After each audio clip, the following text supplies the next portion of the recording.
Hermanos, hermanas, los que me escuchan ahora, quiero que por un momento dejen todo lo que están haciendo y me presten toda su atención, porque lo que voy a compartirles hoy no es una reflexión cualquiera.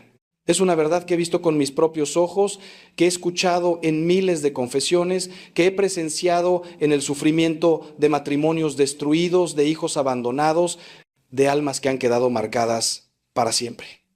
Hoy vamos a hablar de algo que la sociedad moderna trata de minimizar, de algo que la cultura actual quiere hacernos creer que es normal, incluso aceptable. Pero yo les digo, con toda la autoridad que me da la palabra de Dios y la experiencia de años en el ministerio, que la infidelidad no es simplemente un error, no es solo una equivocación pasajera. La infidelidad es una maldición que desencadena la justicia divina de maneras que muchos no pueden ni imaginar. Y antes de que piensen que voy a hablarles solo de castigos y de miedo, déjenme decirles que también voy a mostrarles el camino de la redención, porque donde abunda el pecado, sobreabunda la gracia. He visto a hombres fuertes, exitosos, seguros de sí mismos, reducidos a sombras de lo que fueron. He visto a mujeres hermosas, inteligentes, llenas de vida, consumirse en el remordimiento y la vergüenza. He visto a familias enteras desintegrarse como castillos de arena ante la marea implacable de una traición. Y en cada uno de esos casos, hermanos, he visto algo que me ha estremecido hasta lo más profundo de mi ser. He visto cómo la justicia divina actúa de manera misteriosa pero infalible. No siempre es inmediata, no siempre es evidente, pero siempre, siempre llega, porque Dios no es indiferente al dolor que causamos. Dios no es indiferente a las lágrimas de un cónyuge traicionado, al corazón roto de los hijos que ven a sus padres separarse, a la destrucción de lo sagrado que es el matrimonio. Y cuando hablo de justicia divina no me refiero a un Dios vengativo que espera para golpearnos. No, me refiero a un Dios que es Padre, que es amor, pero que también es justicia y que permite que las consecuencias naturales de nuestros actos nos alcancen para que podamos aprender, para que podamos volver a Él. Hace algunos años, un hombre vino a mi despacho. Era un empresario exitoso, tenía una familia hermosa, una esposa fiel que había dedicado 25 años de su vida a construir un hogar, pero él había caído en la tentación. Una relación en el trabajo comenzó como algo inocente, como siempre comienzan estas cosas, y terminó destruyendo todo lo que había construido. Cuando me contaba su historia, lloraba como un niño. Me decía: Padre Ángel, yo no sé qué me pasó. Yo no sé cómo llegué a esto. Pensé que podía controlar la situación. Pensé que nadie saldría herido. Y yo le miré a los ojos y le dije: Hijo, lo que te pasó es que olvidaste que Dios te ve. Olvidaste que cada acto tiene consecuencias. Olvidaste que el matrimonio no es un contrato que puedes romper cuando te convenga, sino un sacramento que sellaste delante de Dios. Ese hombre perdió su familia, perdió la confianza de sus hijos, perdió su reputación y, lo más doloroso, perdió la paz. Porque cuando traicionas a quien te ha dado su confianza, cuando rompes la alianza más sagrada que existe entre dos seres humanos, la paz se va de tu vida y no regresa fácilmente. La infidelidad, hermanos, no es solo un acto físico, es una traición del alma. Es una mentira que se repite día tras día. Es una daga que se clava en el corazón de quien te ama. Y lo más terrible es que muchos la justifican. Dicen: es que mi matrimonio ya no funcionaba. Dicen: es que ya no sentía amor. Dicen: es que encontré a alguien que me entiende. Pero yo les pregunto, ¿desde cuándo nuestros sentimientos son la medida de lo que está bien y lo que está mal? ¿Desde cuándo nuestros deseos son más importantes que nuestros compromisos? ¿Desde cuándo nuestra búsqueda de felicidad justifica destruir la felicidad de otros? La cultura moderna nos ha vendido una mentira peligrosa, que la felicidad es el fin último de la vida, que tenemos derecho a perseguir nuestros deseos sin importar a quién lastimemos en el camino. Pero Cristo nos enseñó algo muy diferente. Cristo nos enseñó que la vida no se trata de buscar nuestra felicidad, sino de entregarnos por amor, de cargar nuestra cruz, de morir a nosotros mismos para que otros puedan vivir. Hoy quiero que entendamos juntos cómo actúa la justicia divina en el caso de la infidelidad. Quiero que veamos las consecuencias reales, concretas, que he presenciado una y otra vez en mi ministerio. Pero también quiero que veamos la esperanza, porque incluso en el pecado más oscuro, incluso en la traición más dolorosa, Dios ofrece un camino de vuelta. Así que les pido que me acompañen en este recorrido, que abran su corazón, que se dejen tocar por la verdad, aunque duela, porque solo la verdad nos hace libres y solo cuando enfrentamos nuestros pecados con honestidad podemos encontrar la sanación que tanto necesitamos. Cuando hablamos de justicia divina, hermanos, debemos entender primero qué es lo que Dios considera como el plan original para el matrimonio. Desde el principio, desde el Génesis, Dios diseñó el matrimonio como una unión indisoluble. Por eso dejará el hombre a su padre y a su madre y se unirá a su mujer y serán los dos una sola carne. Una sola carne. No dos personas que viven juntas mientras les convenga. No dos individuos que mantienen su independencia total. Una sola carne. Esto significa que cuando dos personas se unen en matrimonio, se forma algo nuevo, algo sagrado, algo que va más allá de lo que cada uno es individualmente. Es como cuando mezclas dos colores y creas uno nuevo. Ya no puedes separarlos completamente sin destruir lo que se creó. Esta unión no es simplemente una construcción social o cultural, es un sacramento, es decir, un signo visible de una realidad invisible. El matrimonio es la imagen del amor de Cristo por su iglesia. San Pablo lo dice claramente en la carta a los Efesios: este misterio es grande y yo lo refiero a Cristo y a la iglesia. Cuando un hombre y una mujer se casan en la iglesia, no están simplemente firmando un documento legal o haciendo una fiesta bonita. Están entrando en una realidad espiritual profunda, están participando en el amor mismo de Dios.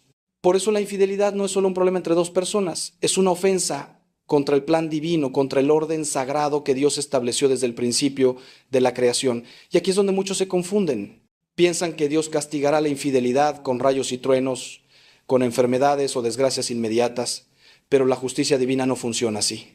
Dios no necesita intervenir directamente para castigar la infidelidad, porque la infidelidad lleva en sí misma su propio castigo. Es como cuando alguien se lanza de un edificio, no es que Dios lo castigue haciéndolo caer, es que la ley de gravedad que Él estableció actúa naturalmente.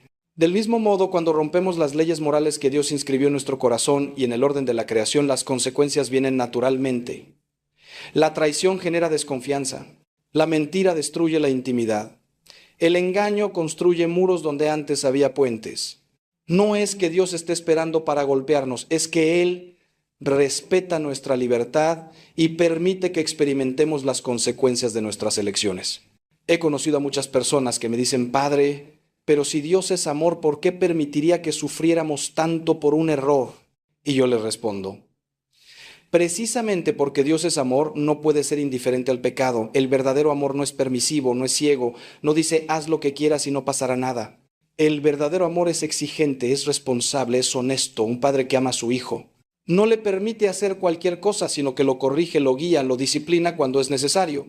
Del mismo modo, Dios, que es nuestro Padre perfecto, permite que sintamos el peso de nuestras malas decisiones, no para destruirnos, sino para hacernos despertar, para hacernos volver al camino correcto, para salvarnos de una destrucción mayor.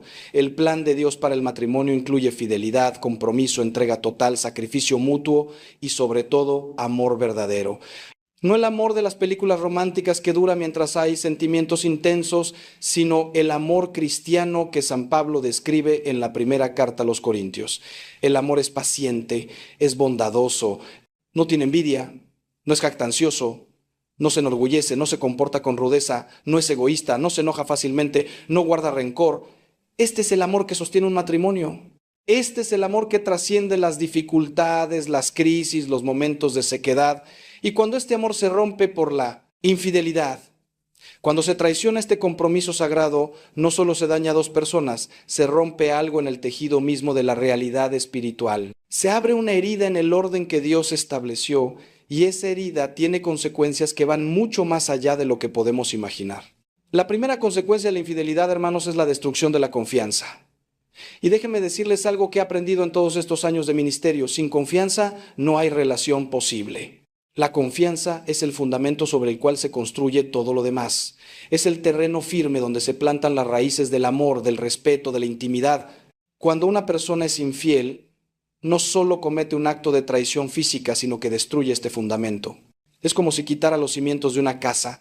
Todo lo que había construido encima se desmorona inevitablemente. He visto matrimonios que intentan continuar después de una infidelidad y aunque es posible reconstruir con mucho trabajo, oración y gracia de Dios, la realidad es que muchas veces esa confianza nunca vuelve a ser la misma. He escuchado a esposas que me dicen, padre, cada vez que mi marido llega tarde del trabajo, cada vez que suena su teléfono, cada vez que sale de viaje, mi mente se llena de dudas, de sospechas, de imágenes que me torturan.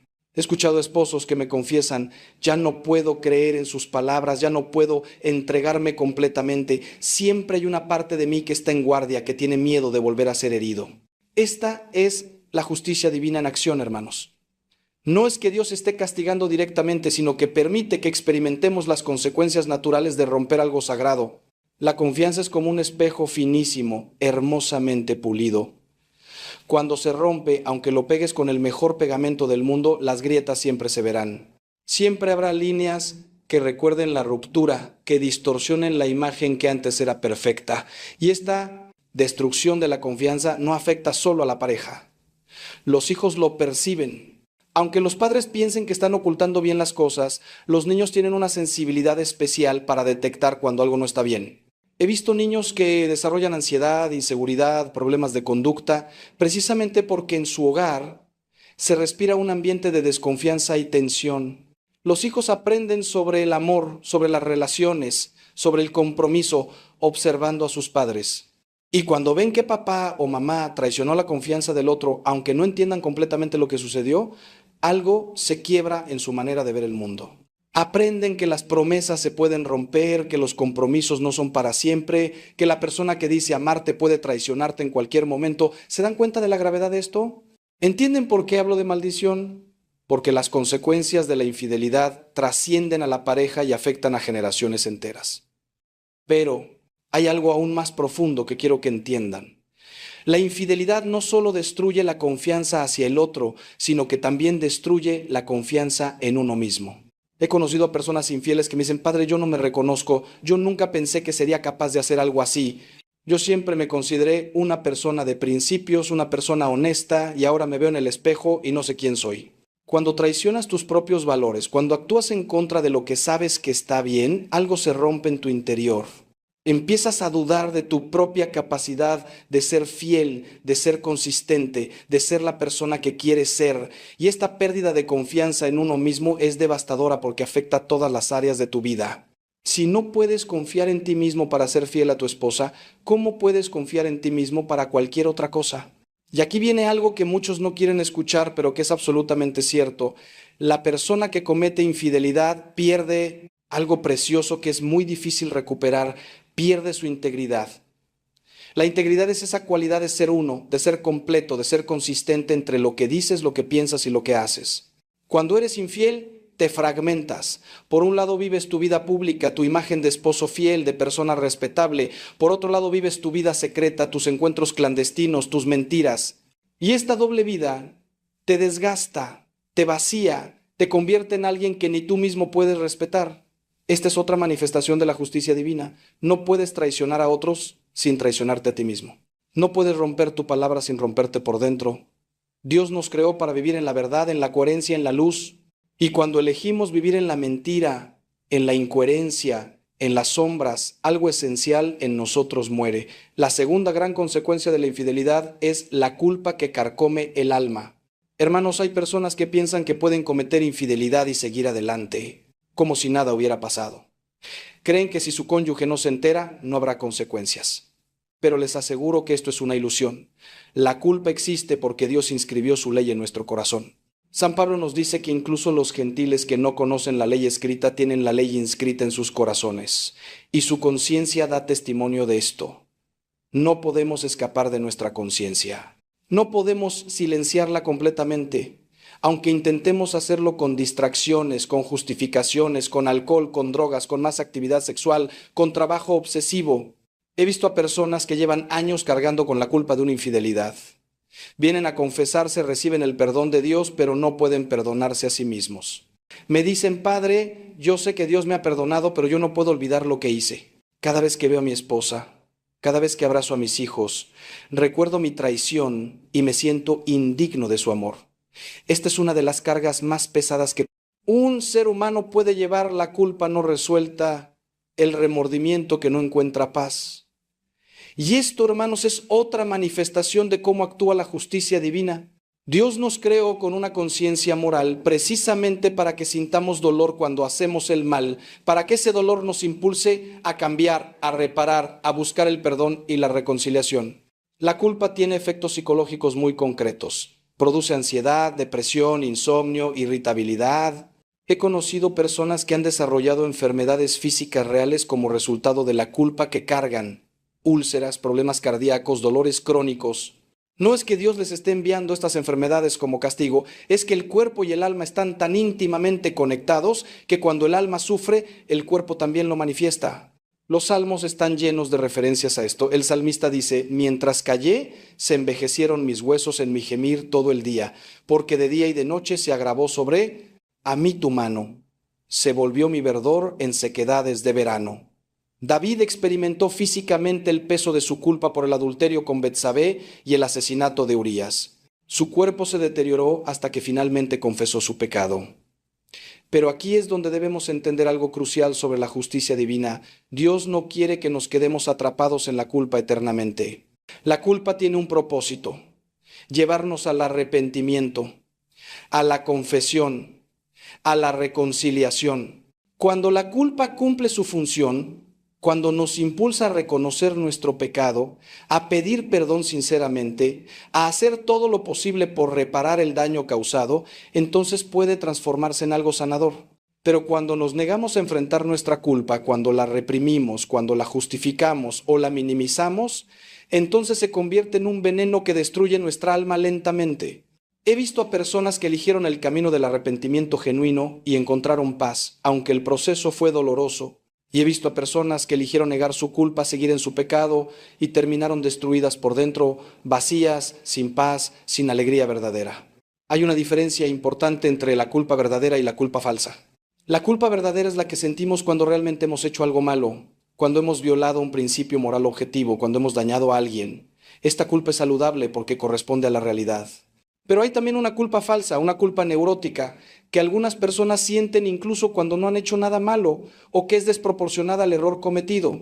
Como sacerdote, parte de mi trabajo es ayudar a las personas a discernir entre estas dos. En el caso de la infidelidad, la culpa es real y justificada, pero la respuesta correcta no es quedarse hundido en ella, sino levantarse, confesar, pedir perdón a Dios, pedir perdón al cónyuge y con la gracia de Dios reconstruir lo que se ha roto. La justicia divina no busca destruirnos, busca restaurarnos, pero esa restauración requiere que enfrentemos honestamente lo que hemos hecho. Ahora bien, hermanos, quiero que entendamos algo que es absolutamente fundamental, y aquí viene algo que necesito que escuchen con mucha atención porque va a cambiar la manera en que ven toda esta situación. ¿Se han preguntado alguna vez por qué la infidelidad es tan destructiva? ¿Por qué un acto que la cultura moderna quiere presentar como algo menor, como una simple aventura sin importancia, tiene consecuencias tan devastadoras? La respuesta está en la naturaleza misma de la sexualidad humana y del acto conyugal. Dios diseñó la sexualidad no solo como un medio para la procreación, sino como la expresión más íntima de la entrega total entre dos personas. Cuando dos personas se unen en el acto conyugal, no están simplemente compartiendo sus cuerpos, están entregando sus almas, se están dando completamente el uno al otro. Por eso San Pablo dice que en el acto conyugal, los dos se hacen una sola carne, no solo metafóricamente, sino real y verdaderamente. La ciencia moderna, curiosamente, ha confirmado lo que la Iglesia siempre ha enseñado. Los estudios sobre la neurología del amor y la sexualidad muestran que durante el acto sexual se liberan hormonas como la oxitocina y la vasopresina que crean vínculos emocionales profundos entre las personas. Estas mismas hormonas son las que se liberan cuando una madre amamanta a su bebé, creando ese vínculo tan fuerte entre madre e hijo. Es decir, Dios diseñó nuestro cuerpo de tal manera que la sexualidad crea vínculos no solo físicos, sino emocionales y espirituales. Por eso no podemos tener relaciones sexuales casuales sin consecuencias. Por eso cada persona con la que compartimos nuestra intimidad deja una marca en nosotros. Y por eso la infidelidad es tan dolorosa, porque cuando nuestra pareja se entrega a otra persona, está compartiendo algo que debería ser exclusivamente nuestro, está creando un vínculo que debería existir solo dentro del matrimonio. He tenido conversaciones con personas que me dicen: padre, pero fue solo sexo, no significó nada. Y yo les respondo: eso es precisamente el problema, que para ti no significó nada, pero para Dios significa todo. Cada acto sexual fuera del matrimonio es una mentira encarnada. Es como si tu cuerpo estuviera diciendo, me entrego completamente a ti, soy todo tuyo, cuando en realidad no lo eres, cuando sabes que vas a volver con tu cónyuge, cuando sabes que esa entrega no es verdadera, no es para siempre, no es exclusiva. Por eso el acto de la infidelidad es intrínsecamente desordenado, intrínsecamente malo, no porque Dios sea arbitrario en sus mandamientos, sino porque va contra la naturaleza misma de lo que Dios diseñó la sexualidad para hacer. Y aquí viene algo que muchos no entienden. La infidelidad no solo afecta al cónyuge traicionado, sino también a la persona con quien se comete el adulterio. He conocido a muchas personas que fueron la otra persona en una relación de infidelidad y llevan sus propias cicatrices. Aunque al principio pueda parecer emocionante, prohibido, intenso, eventualmente se dan cuenta de que están participando en la destrucción de una familia. Están aceptando migajas de afecto de alguien que le pertenece a otro. Están viviendo en las sombras, en el secreto, en la mentira. Y esto tiene consecuencias para su propia capacidad de tener relaciones saludables en el futuro. He visto a personas que después de ser la otra tienen enormes dificultades para confiar en futuras parejas, porque saben por experiencia propia lo fácil que es para alguien casado ser infiel. Es como un boomerang. El daño que ayudas a infligir a otros eventualmente regresa a ti de formas que no anticipaste. La justicia divina se manifiesta también en cómo la infidelidad afecta a todos los involucrados, no solo a la pareja principal. Los amigos que son obligados a guardar secretos y se sienten cómplices incómodos. Los compañeros de trabajo que notan la relación inapropiada y pierden respeto por las personas involucradas. Los familiares que sufren viendo la destrucción de la familia. La infidelidad es como tirar una piedra en un estanque. Las ondas se expanden en círculos cada vez más amplios, afectando a personas que ni siquiera estaban directamente involucradas. Ningún pecado es completamente privado. Vivimos en una red de relaciones y cuando rompemos una de esas conexiones, toda la red se ve afectada. Hermanos, permítanme hablarles ahora de algo que he observado una y otra vez. La infidelidad nunca viene sola. Siempre va acompañada de otros pecados que la hacen posible y que se multiplican como consecuencia de ella. La infidelidad requiere mentira, requiere engaño, requiere manipulación. No puedes ser infiel sin convertirte en mentiroso. Tienes que mentir sobre dónde estás, qué estás haciendo, con quién estás. Tienes que inventar excusas, crear coartadas, ocultar evidencias. Y cada mentira te aleja más de Dios porque Dios es la verdad y no podemos estar cerca de Él mientras vivimos en la falsedad. Jesús fue muy claro sobre esto cuando dijo, el diablo es mentiroso y padre de la mentira. Cada vez que mentimos, especialmente cuando mentimos para ocultar pecado, estamos actuando como hijos del diablo, no como hijos de Dios. La infidelidad también requiere egoísmo profundo. Requiere poner tus deseos, tus necesidades, tu placer por encima del bienestar de tu cónyuge, de tus hijos, de tu familia.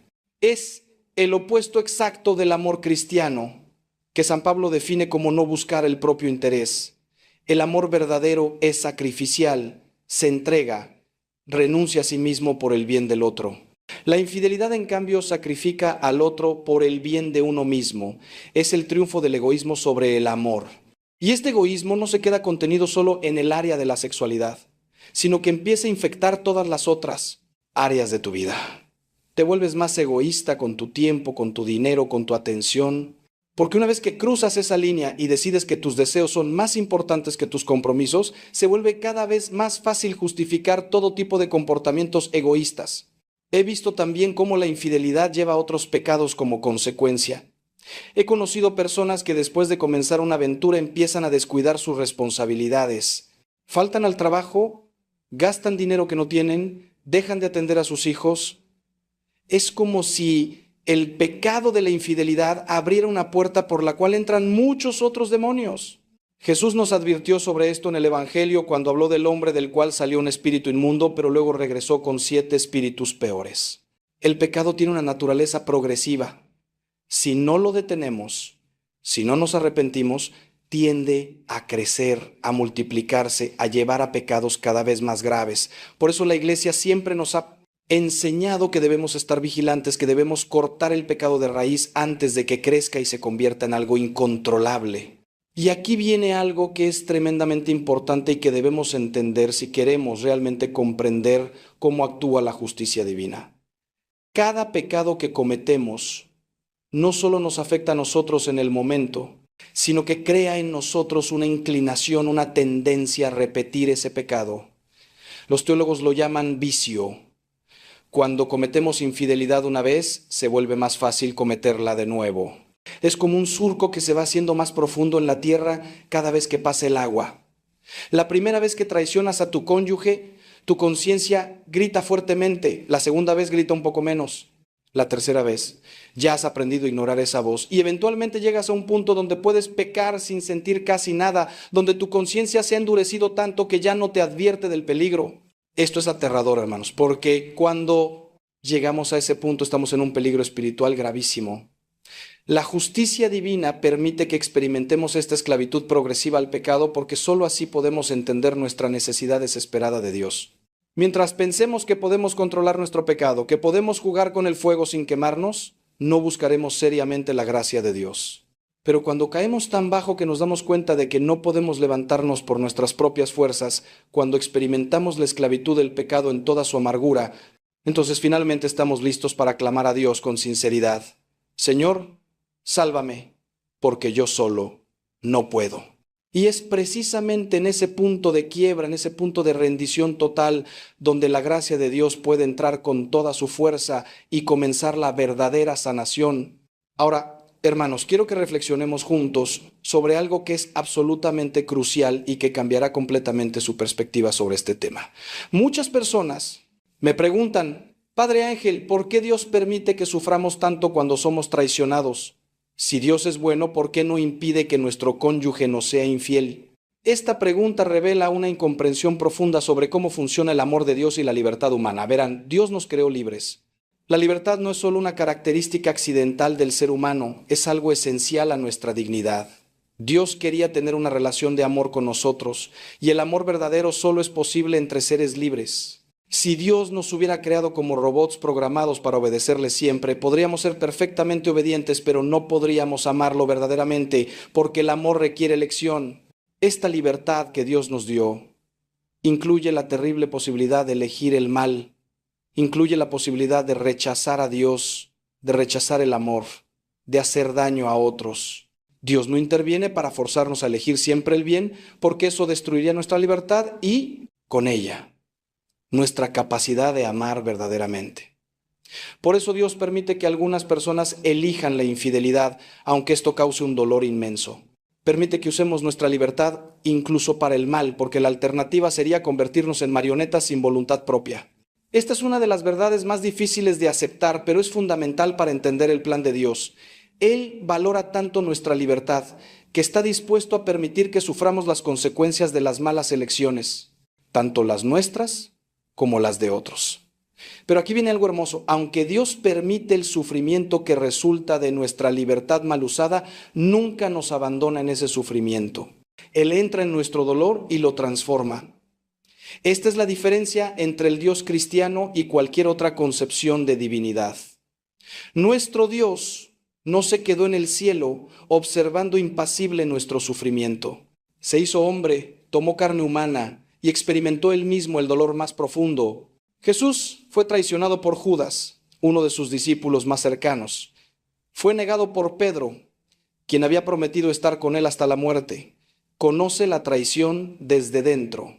Y en la cruz experimentó el abandono, la soledad, el dolor físico y espiritual más intenso que un ser humano puede experimentar. Por eso cuando sufrimos por la traición de un cónyuge infiel, no estamos solos. Cristo está con nosotros en ese dolor y su presencia transforma ese sufrimiento en algo redentor. He visto milagros en personas que han sido traicionadas. He visto esposas que después de descubrir la infidelidad de su marido, en lugar de llenarse de amargura y venganza, eligieron el perdón. No un perdón barato, no un pasa nada, sino un perdón que reconoce la gravedad del daño, pero elige el amor por encima del resentimiento. Y he visto cómo ese perdón, esa decisión heroica de amar incluso cuando duele, no solo sanó a la persona que perdonó, sino que también transformó al cónyuge infiel. Porque el verdadero perdón tiene un poder transformador que es imposible de explicar solo en términos humanos. Es la gracia de Dios actuando a través de nosotros. Cuando perdonamos lo imperdonable, nos convertimos en instrumentos de la misericordia divina y esa misericordia puede derretir los corazones más endurecidos. Pero también he visto el camino contrario. He visto a personas que fueron traicionadas y eligieron la amargura. Eligieron alimentar su resentimiento, su dolor, su deseo de venganza. Y he visto cómo esa amargura los consumió desde dentro, los convirtió en personas duras, cínicas, incapaces de confiar, incapaces de amar de nuevo. Esta es otra manifestación de cómo actúa la justicia divina. Cuando nos negamos a perdonar, cuando nos aferramos a nuestro dolor y lo convertimos en una identidad, nos estamos castigando a nosotros mismos. El resentimiento es como tomar veneno esperando que el otro muera. La persona que no perdona sufre mucho más que la persona que no es perdonada. Por eso Jesús nos mandó perdonar, no principalmente por el bien de quien nos ofendió, sino por nuestro propio bien, para que podamos ser libres, para que podamos sanar, para que no quedemos encadenados para siempre al dolor del pasado. Hermanos, quiero llevarlos ahora a un territorio que es aún más profundo. Necesito que entiendan que la infidelidad no es solo un problema de debilidad humana o de tentación externa. En muchos casos, detrás de la infidelidad hay una herida espiritual profunda, hay un vacío que la persona está tratando de llenar de manera equivocada. He conocido a hombres que fueron infieles porque estaban buscando afirmación, buscando sentirse deseados, sentirse jóvenes de nuevo. He conocido a mujeres que fueron infieles porque se sentían ignoradas, no valoradas, emocionalmente abandonadas en su matrimonio. No estoy justificando la infidelidad, nunca, pero sí estoy diciendo que si queremos entender realmente este problema, tenemos que ir más allá de la superficie. Tenemos que entender las raíces profundas de donde nace la tentación. En el fondo, toda infidelidad es un intento equivocado de satisfacer una necesidad legítima de manera ilegítima. Todos necesitamos amor, afirmación, intimidad, conexión. Estas son necesidades que Dios puso en nosotros. El problema no son las necesidades, el problema es dónde buscamos satisfacerlas. Cuando mi matrimonio está en crisis, cuando siento que mi cónyuge ya no me ama como antes, la respuesta correcta no es buscar ese amor en otra persona, sino trabajar para restaurar la intimidad en mi matrimonio. O si eso no es posible, buscar mi plenitud en Dios.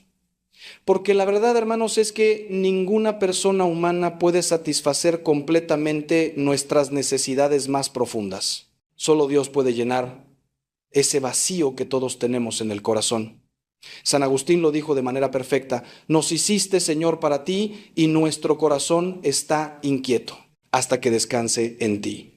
Muchas personas cometen infidelidad porque están huyendo de sí mismas, están huyendo de su dolor, de su vacío interior, de sus propios problemas sin resolver.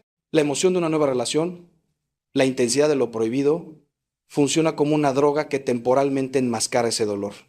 Pero es solo temporal. Eventualmente, cuando la novedad se desvanece, cuando la realidad se impone, descubren que no solo no han resuelto sus problemas originales, sino que han creado problemas mucho peores. Es como alguien que tiene una herida infectada y en lugar de tratarla se pone una venda bonita encima. La venda puede ocultar la herida por un tiempo, pero la infección sigue creciendo debajo y eventualmente causará un daño mucho mayor. Por eso una de las cosas que siempre aconsejo a las parejas es que trabajen en su matrimonio constantemente, que no esperen a que haya una crisis para buscar ayuda, que cultiven su intimidad emocional y espiritual, no solo la física, que hablen sobre sus necesidades, sus miedos, sus frustraciones, que oren juntos, porque la pareja que ora junta permanece junta. Muchos matrimonios llegan a mi oficina cuando ya están al borde del abismo, cuando ya se ha cometido la infidelidad, cuando ya el daño es casi irreparable. Y aunque Dios puede hacer milagros incluso en las situaciones más desesperadas, es mucho mejor prevenir que curar. Es mucho mejor construir un matrimonio fuerte desde el principio.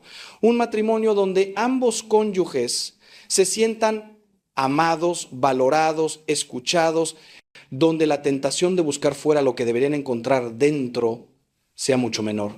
Y aquí necesito decir algo que es controversial, pero absolutamente verdadero. En muchos matrimonios donde ocurre infidelidad, aunque la responsabilidad del pecado recae completamente sobre quien fue infiel, a menudo hay problemas previos en la relación que crearon el contexto donde la tentación fue más fuerte. No estoy diciendo que el cónyuge traicionado tenga culpa de la infidelidad, nunca. Pero sí estoy diciendo que a veces hay negligencia emocional, falta de intimidad, problemas de comunicación no resueltos. que debilitan el matrimonio y lo hacen más vulnerable. Si queremos prevenir la infidelidad, no basta con decir no lo hagas porque es pecado. Tenemos que construir matrimonios sanos, donde ambos cónyuges encuentren satisfacción emocional, espiritual y física. Donde el amor se renueve constantemente, donde la amistad sea profunda, donde el respeto mutuo sea la norma.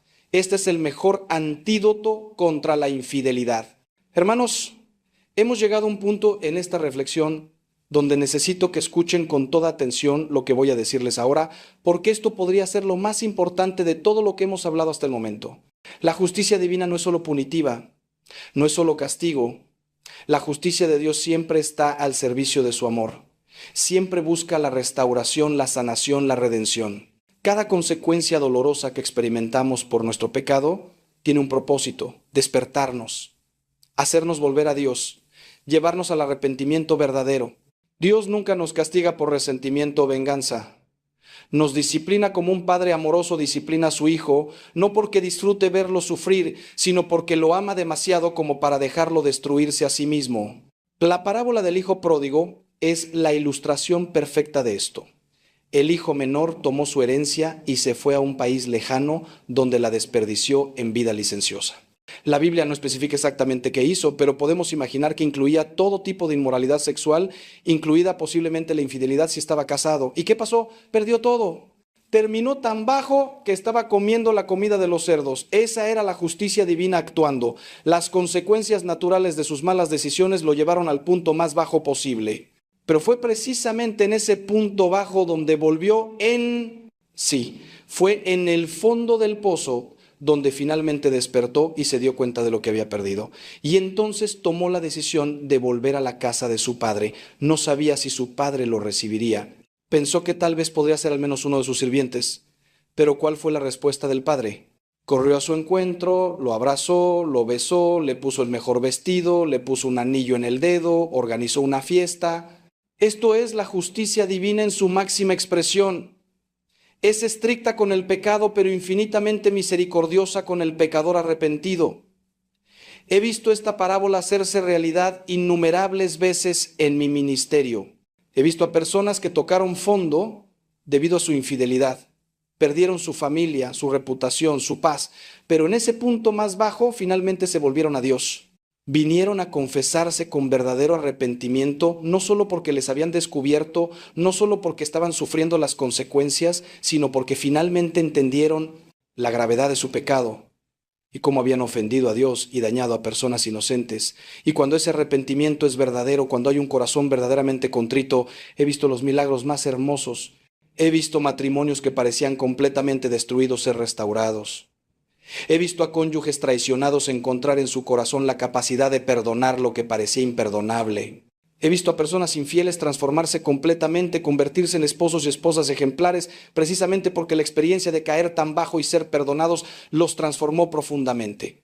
Pero aquí está el detalle crucial que no podemos ignorar. La restauración solo es posible cuando hay verdadero arrepentimiento. No basta con sentir lástima de uno mismo.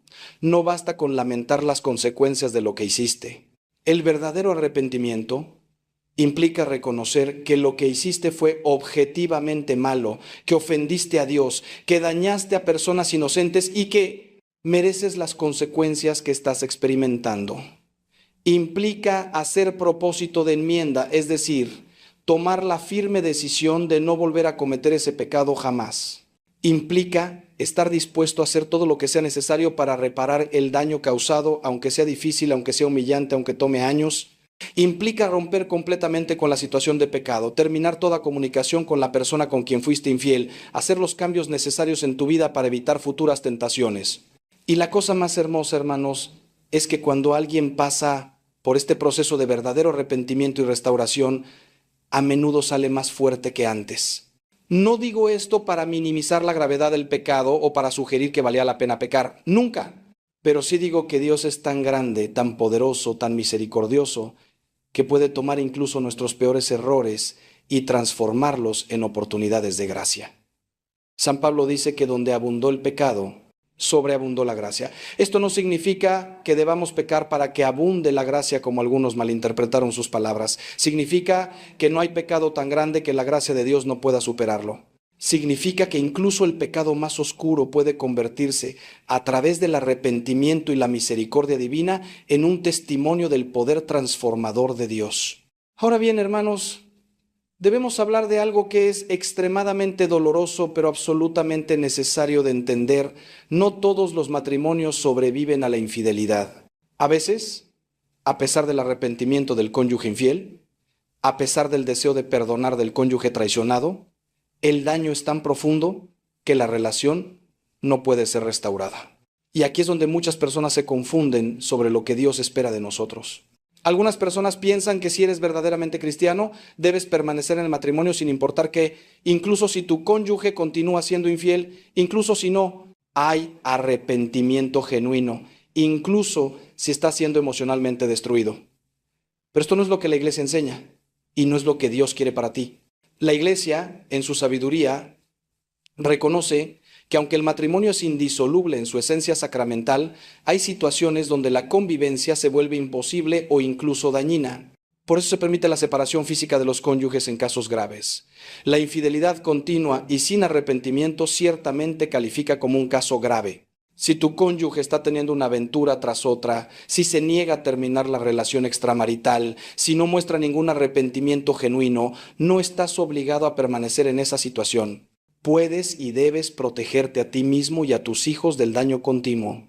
Esto no significa que puedas volver a casarte mientras tu cónyuge viva, porque el vínculo sacramental permanece, pero sí significa que puedes separarte físicamente y reconstruir tu vida en otros aspectos. He aconsejado a muchas personas en esta dolorosa situación. Es uno de los momentos más difíciles del ministerio sacerdotal porque no hay respuestas fáciles, no hay soluciones que no impliquen sufrimiento. Pero lo que siempre trato de ayudar a las personas a entender es que Dios no nos pide que seamos tontos, que seamos felpudos sobre los cuales otros limpian sus pies. El perdón no significa permitir que te sigan lastimando. El perdón puede coexistir con límites saludables. Puedes perdonar a tu cónyuge infiel en tu corazón, liberarte del veneno de la amargura y al mismo tiempo reconocer que no puedes vivir con una persona que continúa traicionándote, mintiendo, mostrando completo desprecio por tus sentimientos y por los votos matrimoniales. Y aquí viene algo que es muy importante. Si te encuentras en esta situación, si tu matrimonio terminó debido a la infidelidad de tu cónyuge, aunque tú permaneciste fiel, no has fracasado ante Dios. No eres un cristiano de segunda clase. No debes sentir vergüenza. La vergüenza debe recaer sobre quien rompió los votos, no sobre quien los mantuvo. Dios ve tu sufrimiento. Ve tu fidelidad en medio del abandono. Ve las lágrimas que has llorado en la soledad de tu habitación. Y aunque tu matrimonio terrenal haya terminado, tu relación con Dios permanece intacta.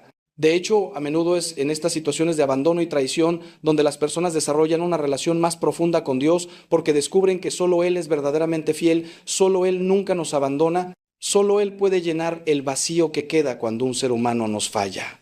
He visto a personas divorciadas, no por su culpa, sino por la infidelidad de su cónyuge, que después de pasar por el doloroso proceso de sanación se convierten en testimonios poderosos de la fidelidad de Dios.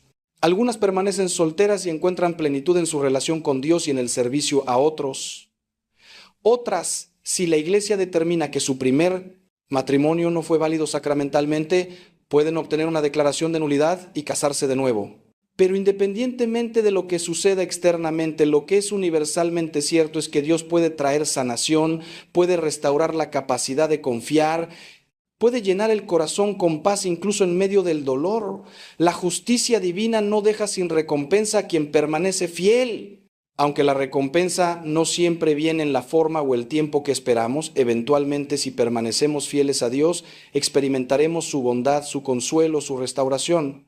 Hermanos, quiero llevarlos ahora a considerar un aspecto de la infidelidad que rara vez se discute, pero que es absolutamente crucial: el impacto generacional.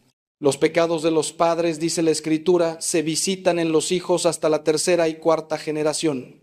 Esto no significa que Dios castigue a los hijos por los pecados de sus padres, sino que las consecuencias de nuestros pecados se extienden más allá de nosotros mismos y afectan a las generaciones futuras.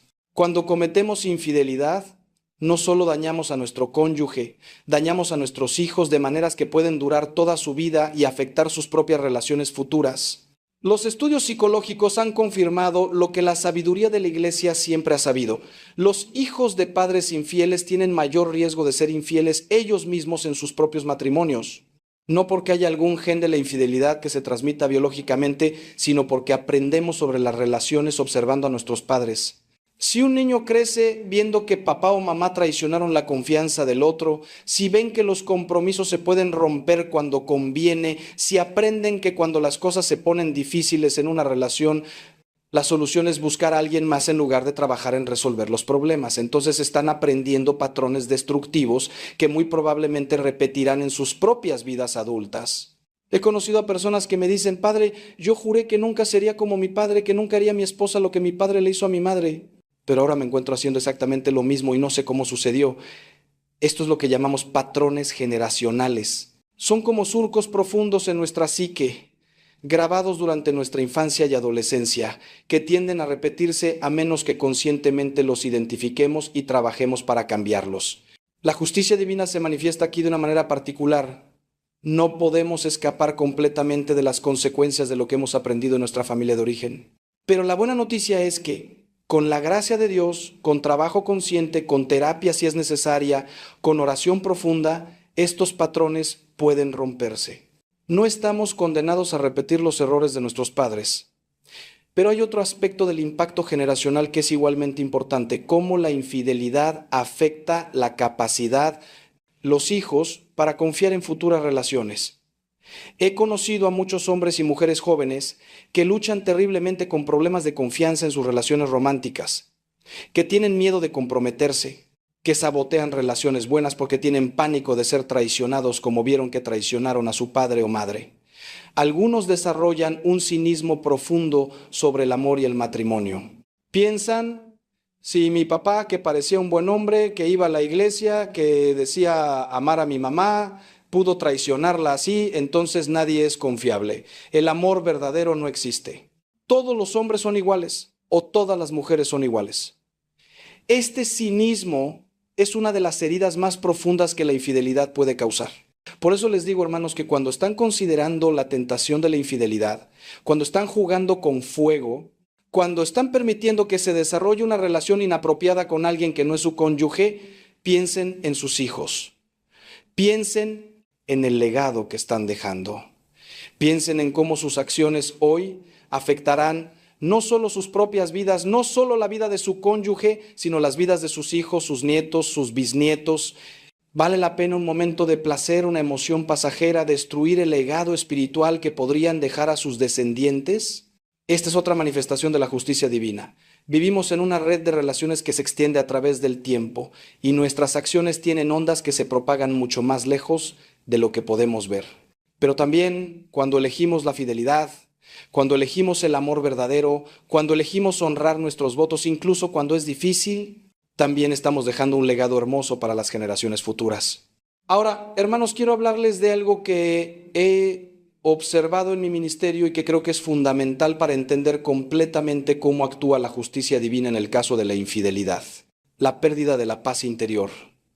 Esta es quizás la consecuencia más inmediata y más dolorosa de la infidelidad. La paz es uno de los regalos más preciosos de Dios. Jesús dijo a sus discípulos: la paz les dejo, mi paz les doy, no se la doy como la da el mundo. La paz de Dios no depende de circunstancias externas. Puedes tener paz incluso en medio de dificultades, incluso en medio del sufrimiento, si estás en gracia con Dios, si tu conciencia está limpia, si sabes que estás haciendo lo correcto. Pero esta paz se evapora completamente cuando vivimos en pecado mortal, cuando traicionamos a quien nos ama, cuando vivimos una doble vida. He visto a personas que externamente parecen tener todo: éxito, belleza, dinero, una relación emocionante y prohibida, pero cuando hablas con ellas en privado, descubres que están destrozadas por dentro. No pueden dormir bien. Están constantemente ansiosas esperando ser descubiertas. Cada mensaje de texto, cada llamada telefónica, cada vez que llegan tarde a casa, tienen que inventar una excusa. Tienen que mantener la mentira. Viven en un estado de alerta constante, de estrés continuo, y esto tiene efectos muy reales en su salud física y mental. Desarrollan úlceras, problemas cardíacos, depresión, ataques de pánico. Su sistema inmunológico se debilita.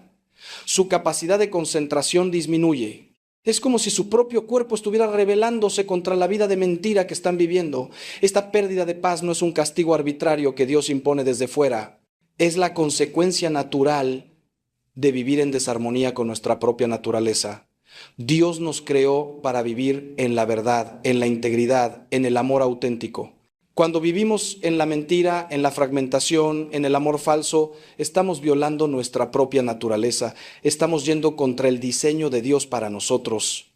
Y así como un pez no puede vivir fuera del agua, así como una planta no puede florecer sin luz, así nosotros no podemos tener paz verdadera cuando vivimos en pecado. Grave. Podemos tener momentos de placer, podemos tener emociones intensas, podemos tener satisfacción temporal, pero la paz profunda, esa serenidad del alma que solo Dios puede dar, esa se va completamente. He tenido personas que me confiesan que a veces, en medio de su aventura, tienen momentos de claridad donde se ven a sí mismas como realmente son. Se ven mintiendo a su cónyuge, engañando a sus hijos, traicionando sus propios valores. Y en esos momentos se sienten profundamente asqueadas de sí mismas. Me dicen, padre, yo no me reconozco. Cuando me miro en el espejo no sé quién es esa persona que me devuelve la mirada. Esta desconexión entre quienes realmente somos y quienes estamos actuando ser es profundamente angustiante. Los psicólogos lo llaman disonancia cognitiva. Los espirituales lo llamamos pecado. Pero cualquiera sea el término que usemos, el efecto es el mismo, una profunda inquietud del alma que no puede ser calmada con nada excepto el arrepentimiento y lacrimaciones, reconciliación con Dios.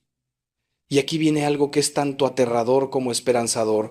Mientras tengamos esta inquietud, mientras todavía nos sintamos mal por lo que estamos haciendo, hay esperanza.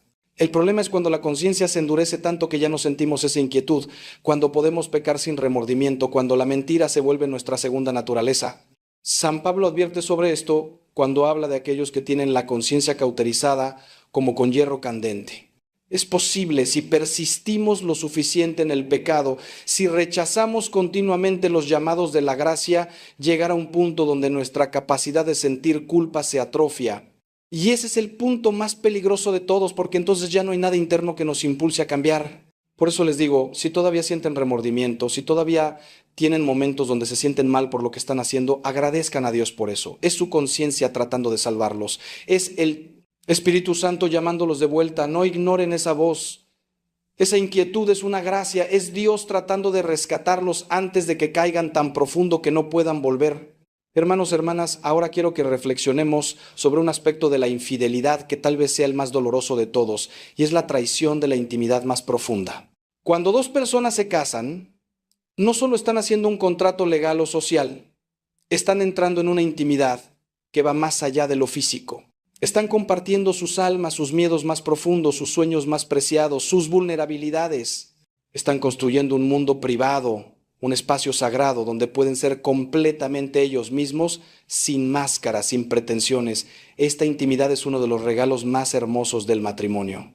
Es un anticipo del cielo, donde conoceremos y seremos conocidos completamente, donde amaremos y seremos amados sin reservas. Pero cuando ocurre la infidelidad, esta intimidad sagrada es violada de la manera más brutal. No solo porque el cónyuge infiel compartió su cuerpo con otra persona, aunque eso ya es devastador, sino porque compartió esa parte privada de sí mismo que debería pertenecer solo al cónyuge. Compartió bromas privadas, momentos íntimos, tal vez incluso habló de problemas matrimoniales con la otra persona, y la persona traicionada descubre que su espacio sagrado, su lugar seguro, ha sido invadido, profanado. Es como si alguien entrara a tu casa, al lugar donde te sientes más seguro, y lo saqueara, lo destruyera. Pero es peor que eso, porque tu casa puedes reconstruirla, pero esa confianza íntima, ese espacio sagrado del alma, es mucho más difícil de restaurar. He visto el dolor en los ojos de personas traicionadas cuando descubren no solo que su cónyuge fue infiel, sino cómo fue infiel. Cuando descubren que los llevaron al mismo restaurante donde solían ir en aniversarios, que usaron las mismas palabras de amor que solían ser exclusivas de su relación, que compartieron con el amante cosas que el cónyuge había compartido en confianza. Es como si cada memoria hermosa del matrimonio quedara contaminada, manchada. Ya no pueden mirar fotos de momentos felices sin preguntarse, ¿en ese momento ya me estaba engañando? ¿Esa sonrisa era falsa? ¿Ese te amo era mentira? Esta contaminación retroactiva de los recuerdos es una de las crueldades más refinadas de la infidelidad. Y la justicia divina se manifiesta aquí de una manera muy particular. Quien traiciona esta intimidad sagrada pierde la capacidad de experimentarla plenamente en el futuro. Porque incluso si termina casándose con la persona con quien fue infiel, incluso si abandona su primer matrimonio y comienza uno nuevo, siempre habrá una sombra. Siempre habrá la memoria de cómo comenzó esa relación en la traición, en la mentira, en el engaño. Y aunque trate de construir una intimidad verdadera con esa nueva persona, siempre habrá una pregunta persistente. Si fue capaz de traicionar a su primera pareja, ¿qué me garantiza que no me traicionará a mí también? He conocido muchas parejas que comenzaron como amantes en relaciones de infidelidad, y aunque algunos logran casarse, la mayoría viven con una desconfianza constante, porque el fundamento de su relación fue la traición, y es muy difícil construir confianza sobre esa base. Además, quien comete infidelidad pierde algo precioso en sí mismo, pierde la capacidad de entregarse totalmente. Porque una vez que has experimentado cómo se puede compartimentalizar el amor, cómo se puede estar con una persona mientras piensas en otra, cómo se puede decir te amo mientras traicionas, algo se rompe en tu capacidad de intimidad verdadera. Es como un músico que pierde la capacidad de escuchar ciertas frecuencias después de años de exposición a ruido fuerte. La infidelidad daña nuestra capacidad de experimentar amor verdadero, amor totalmente entregado, amor sin reservas. Y aunque con la gracia de Dios esta capacidad puede ser restaurada, requiere un trabajo profundo de sanación, de arrepentimiento, de reconexión con nuestra propia alma. Hermanos, permítanme hablarles ahora de algo que es extremadamente importante, pero que a menudo se malinterpreta: el papel del perdón en situaciones de infidelidad. Ya he mencionado el perdón varias veces, pero quiero profundizar más porque hay mucha confusión sobre qué significa realmente perdonar en este contexto. Primero, déjenme ser muy claro, el perdón no es opcional para un cristiano. Jesús fue absolutamente categórico sobre esto. Dijo, si no perdonan a los demás, tampoco su Padre les perdonará a ustedes sus pecados. No podemos recibir el perdón de Dios si no estamos dispuestos a perdonar a otros.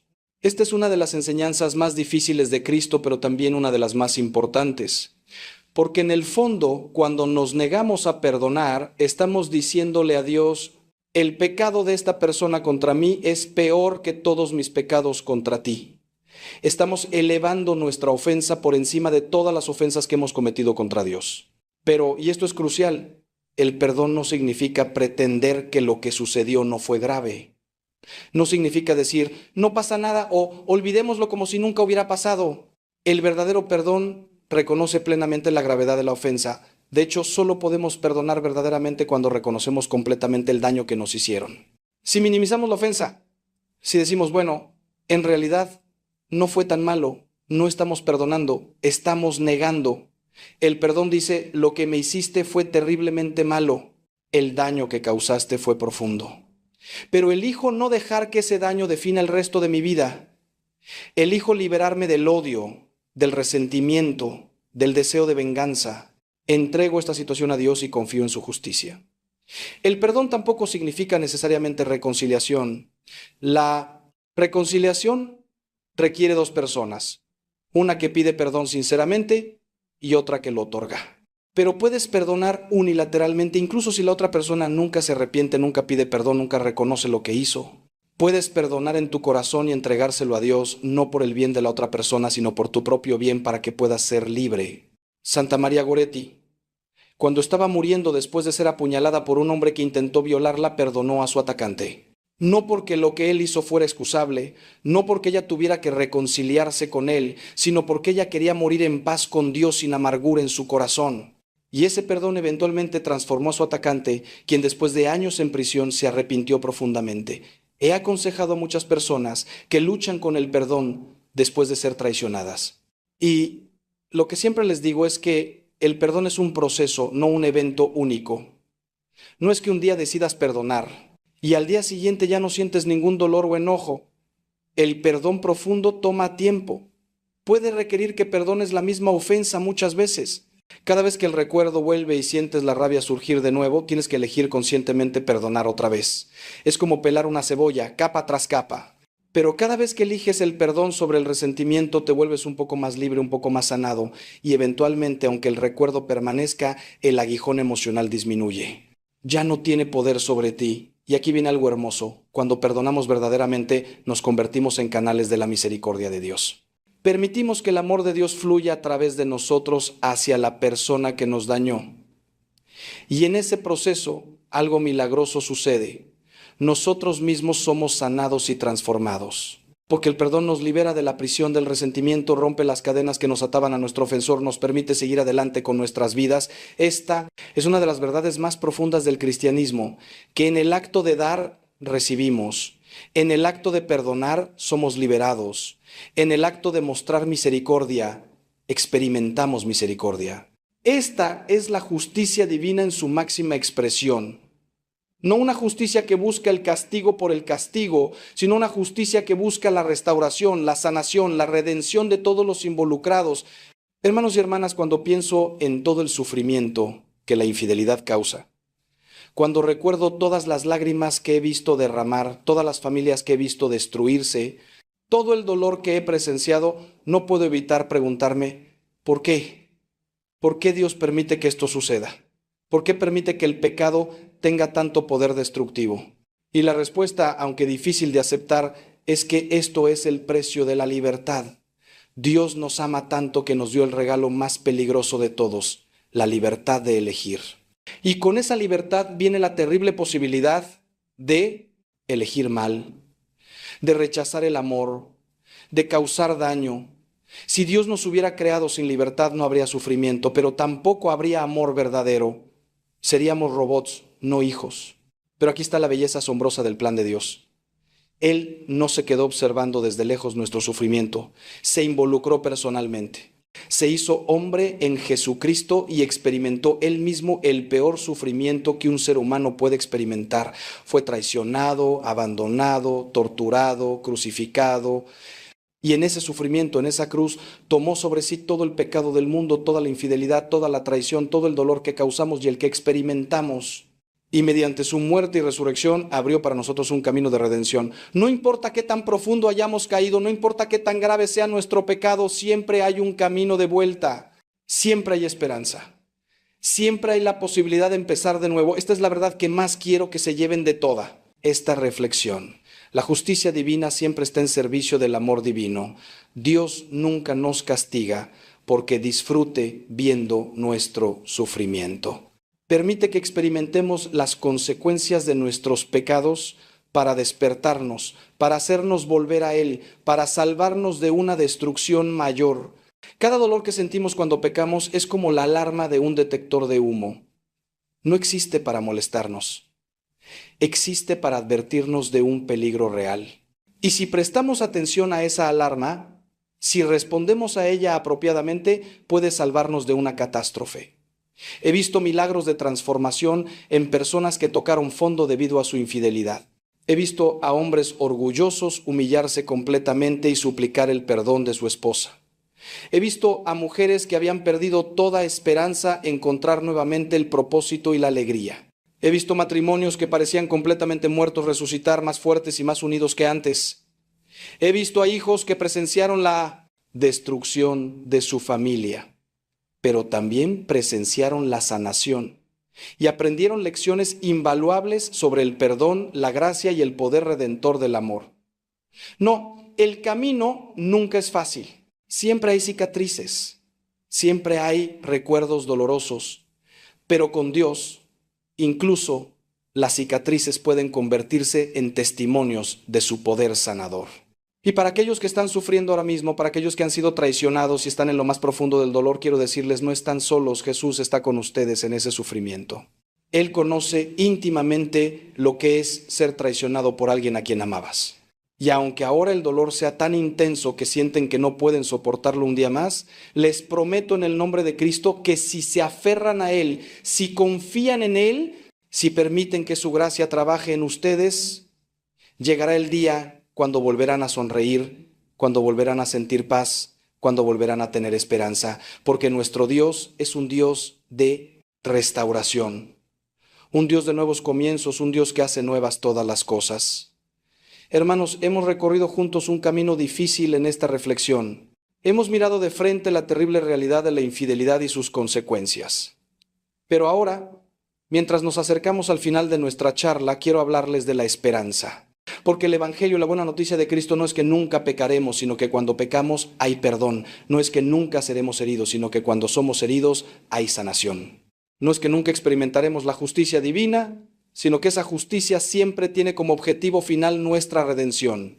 El mensaje central del cristianismo es que ningún pecado es tan grande que la misericordia de Dios no pueda cubrirlo. Ninguna herida es tan profunda que el amor de Dios no pueda sanarla. En el Evangelio de Juan leemos la historia de la mujer sorprendida en adulterio. Los fariseos la trajeron ante Jesús queriendo apedrearla según la ley de Moisés. Pero Jesús, después de escribir en la tierra, dijo: el que esté libre de pecado, que tire la primera piedra. Uno por uno, comenzando con los más viejos, todos se fueron. Y Jesús, quedando solo con la mujer, le preguntó: mujer, ¿dónde están los que te acusaban? ¿Ninguno te condenó? Ella respondió: ninguno, Señor. Y entonces Jesús pronunció esas palabras hermosas que resumen todo el Evangelio: yo tampoco te condeno, vete y no peques más. Aquí vemos la perfecta combinación de justicia y misericordia. Jesús no minimizó su pecado, no dijo: no pasa nada, el adulterio no es grave. Pero tampoco la condenó. Le ofreció perdón, le ofreció un nuevo comienzo, le ofreció la oportunidad de vivir de manera diferente. Esta es la actitud de Dios hacia cada uno de nosotros, sin importar lo que hayamos hecho. Si has sido infiel y estás cargando con la culpa, con el remordimiento, sintiendo que nunca podrás ser perdonado, escucha esto: Dios te ama. Incluso ahora, incluso después de lo que hiciste, Dios te ama y te está esperando. No para condenarte, sino para abrazarte, para limpiarte, para restaurarte. Pero tienes que venir a Él con un corazón arrepentido. Tienes que reconocer sinceramente lo que hiciste, confesar tu pecado, pedir perdón y hacer el firme propósito de no pecar más. No es suficiente sentir lástima de ti mismo o lamentar las consecuencias. Tienes que reconocer que ofendiste a Dios, que dañaste a personas inocentes y estar genuinamente arrepentido. Y si has sido traicionado, si estás sufriendo el dolor de la infidelidad de tu cónyuge, quiero que sepas que Dios ve cada una de tus lágrimas. Él recogerá cada una en su copa. Tu dolor no es en vano. Y aunque ahora sientas que tu mundo se ha derrumbado, aunque no puedas imaginar cómo podrás seguir adelante, confía en Dios. Él tiene un plan para ti, un plan de esperanza y de futuro. Tal vez ese plan incluya la restauración de tu matrimonio, o tal vez no. Tal vez incluya que aprendas a vivir de nuevo como persona soltera, encontrando tu plenitud en Dios y en el servicio a otros. Sea cual sea el camino que Dios tenga para ti, Él caminará contigo cada paso del camino. Y el dolor que estás experimentando ahora, si se lo entregas a Él, puede transformarse en una fuente de compasión y sabiduría que podrás usar para ayudar a otros que pasen por lo mismo. Para ambos, para quien pecó y para quien fue herido, el camino hacia adelante es el mismo. Es un camino que pasa por la cruz. Tenemos que llevar nuestra cruz como Jesús nos mandó. Pero la promesa es que al tercer día viene la resurrección. Después del Viernes Santo viene el Domingo de Pascua. Después de la muerte viene la vida nueva. Esta es la esperanza inquebrantable del cristianismo. No importa qué tan oscura sea la noche, siempre llega el amanecer. No importa qué tan frío sea el invierno, siempre llega la primavera. Y si permanecemos fieles a Dios, si nos aferramos a Él incluso cuando no entendemos, incluso cuando duele, Él nos llevará a través de este valle de lágrimas hacia la luz de su presencia. Mis queridos hermanos y hermanas, hemos llegado al final de esta larga reflexión. Sé que ha sido intenso, sé que ha sido difícil, pero espero que hayan entendido el mensaje central. La infidelidad es grave, tiene consecuencias devastadoras. La justicia divina actúa de maneras reales y concretas. Pero también hay esperanza, hay perdón, hay la posibilidad de redención y restauración. Les invito a que si están en medio de esta situación, ya sea como la persona infiel o como la persona traicionada, busquen ayuda. Vengan a hablar con un sacerdote, busquen consejería profesional, únanse a un grupo de apoyo. No tienen que pasar por esto solos. Y sobre todo, acérquense a Dios en oración. Háblenle con honestidad sobre su dolor, su confusión, su enojo, su miedo. Él puede manejarlo todo, Él quiere escucharlos, Él quiere sanarlos. ¿Sí? este mensaje les ha tocado el corazón, si ha hablado a su situación, les pido que lo compartan con otros que puedan necesitarlo. Tal vez conozcan a alguien que está pasando por una situación de infidelidad y necesita escuchar estas palabras de esperanza. Tal vez conozcan a alguien que está al borde de cometer este pecado y necesita ser advertido sobre las consecuencias. Compartir este mensaje podría salvar un matrimonio, podría evitar un dolor terrible.